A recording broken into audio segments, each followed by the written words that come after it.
Congratulations.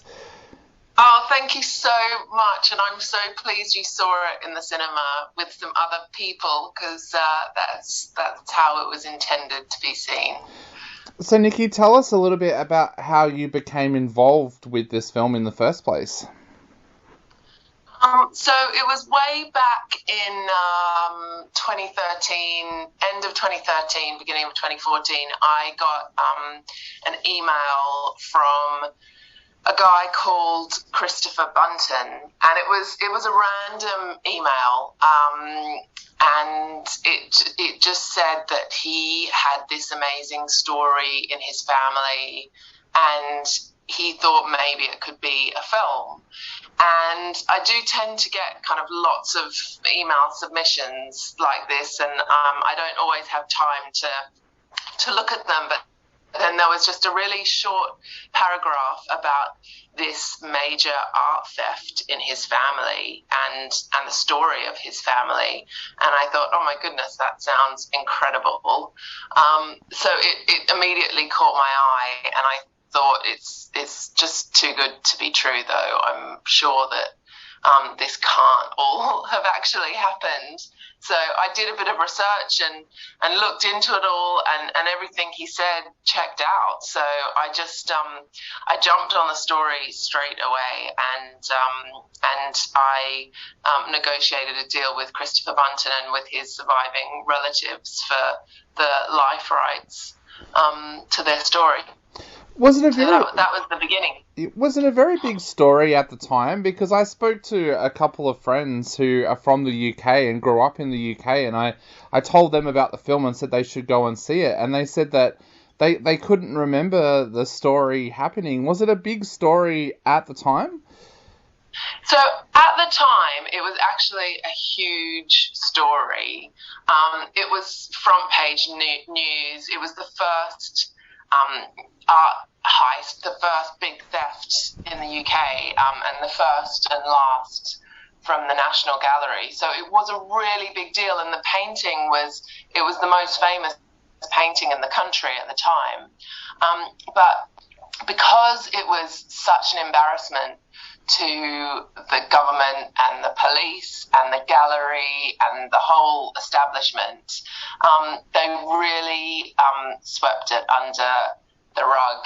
And once the case was solved, so to speak, they sealed the files and really asked the family not to talk about it. So it wasn't until recently that the police reports and the case notes all became publicly available. Wow. And when you were talking to Chris about it, what was his thoughts on it? Is it something that he's always wanted to have the story told, or is it something that he was a little bit nervous about approaching you with?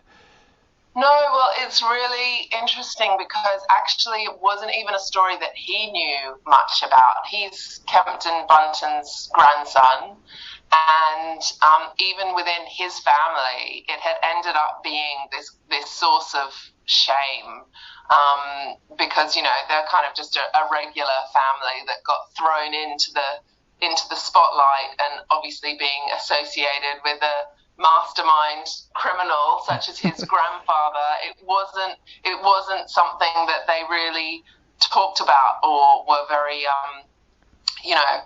proud of, and I think because they'd been advised by the authorities not to talk about it, you know, they didn't want any more repercussions. So he didn't actually really know about it until quite recently, and it's when his father had a heart attack and was quite ill that they started talking about, you know, more about stories of the family and from the past, and all the details of this amazing tale came tumbling out, and at that point Chris thought, oh my goodness, this is such an amazing story, we need to do something about it and make sure it's not forgotten. Definitely. Once you had the rights to the story, did you know straight away who would be perfect to direct and who would be perfect to screenwrite this? Not immediately, because There was so much material to wade through. I mean, there's obviously, the bare bones of the story that Chris had sent me.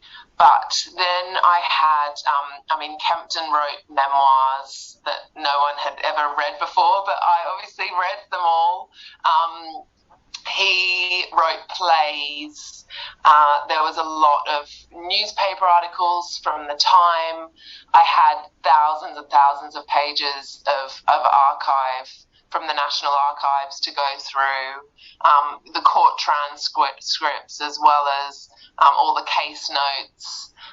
So there was a lot of work to do in trying to navigate that material and really focus in on what the story was of the film, and who would be best to bring that to life. So that was quite a process.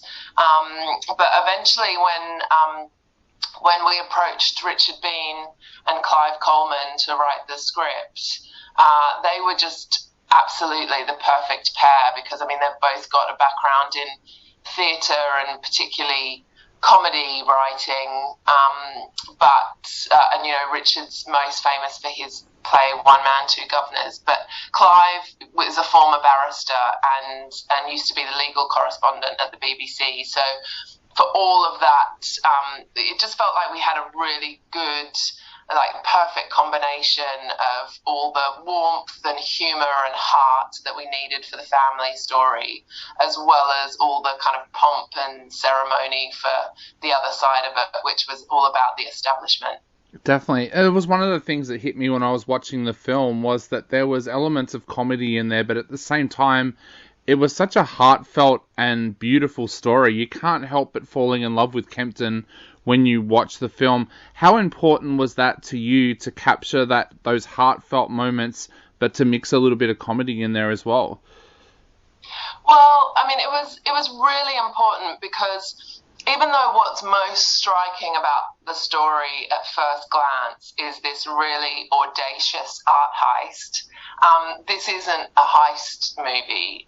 This is the story of a regular working class family from the northeast of England who were really had really hit hard times. They were struggling to make ends meet. They had suffered the loss of one of their children, and they'd fallen on hard times, and just keeping the family together was a challenge. And so there was all of that the human drama that I found kind of really endearing and also relatable in some ways, that it felt like, that was the heart of our story. But then Kempton Bunton, as a real life person, was so hilarious, and larger than life, and you can see from his crackpot scheme to steal a painting and hold it to ransom for the greater good, for elderly and poor. It was, what a classic British eccentric. He really was hilarious. And so that, all of that humour was naturally there. And having a character like Kempton, who was so larger than life, was it difficult to cast that role, or did you have a fair idea that Jim Broadbent was perfect for that role from the very start? Yeah, we did. If you've probably seen the picture of Kempton that appears at the end of the film. So, there is a remarkable physical likeness, but he, from the very beginning, as we were writing and developing the project, it was really clear that we needed an actor who could bring all of those elements, not just the humour, but also the humanity and the warmth alter his character, and we had Jim Broadbent in mind from the off. So it's pretty terrifying when you're working on something for so long and you've got a cast list of one. So we were just really lucky and absolutely thrilled that he said yes. And of course, Helen Mirren plays Dorothy, who is kind of the sensible of the two. What was that like, getting Helen to play that part as well? Because she's amazing in the film. She is really amazing in the film, and I think that, you know, when we were trying to, you know, as soon as Jim said yes, we were like, okay, well, it's time to think about Dorothy now, and we really wanted someone who represented everything that Dorothy did, which is, you know, she's the backbone of this family, and even though it's Jim's story, or Kempton's story, Dorothy was so important, you know, had such an incredibly important role in the family, keeping them together. She was the one who worked hard, holding down a job when he couldn't because he was always off on some dreamy mission.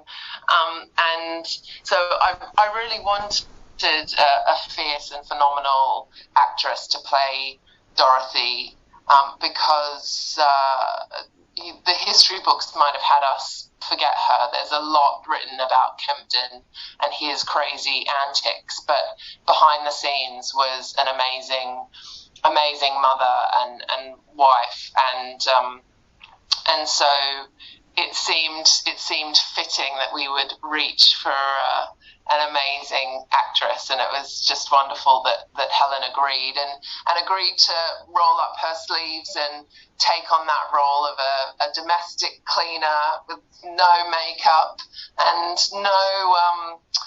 no gowns or crowns, as we're normally used to seeing her with, but she was just amazing. Definitely. Now, I know we are running out of time very, very quickly, so I just had two quick questions. First of all, Kempton's memoirs that you mentioned earlier and his plays, he was so proud of his theatre works that he had written. Would you ever consider bringing some of them to life, or bringing his memoirs to life as a book at some stage? I mean, to be honest, his plays, I can understand why they were never produced. I think although he had amazing ideas and lots to say, they're not necessarily the best scripts that I've ever read. Yeah. But I think that really